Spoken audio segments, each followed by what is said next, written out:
Step of buckle, pull free and to release. If you are with an infant, fasten your seatbelt and wrap your arms around your infant's waist. Your life vests are found under your seats. On a water landing, remove sharp objects from your body. Slip vest over your head. Take tape around your waist. Push and to buckle. Pull waist tape to tighten. When outside the aircraft, pull down sharply the two inflation cords at the lower end.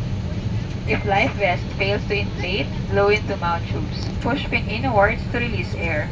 Do not inflate your life vest inside the aircraft. The lock will automatically activate when the battery is immersed in water.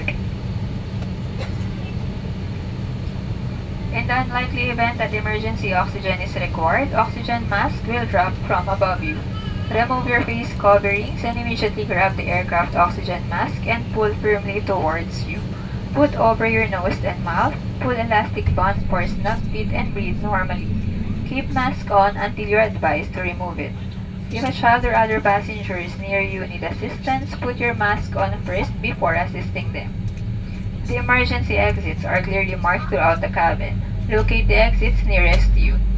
These exits may be behind you. In case of power loss or smoke in the cabin, emergency lights and path markings will lead you to these exits during an evacuation. For further information, please study the safety card found in the seat pocket in front of you. In preparation for takeoff, ensure your seatbelts are securely fastened, seat backs in upright position, large electronic devices like laptops and tablets stowed in your seat pockets, window shades open, and your tray table stowed. Once again, welcome to Philippine Airlines.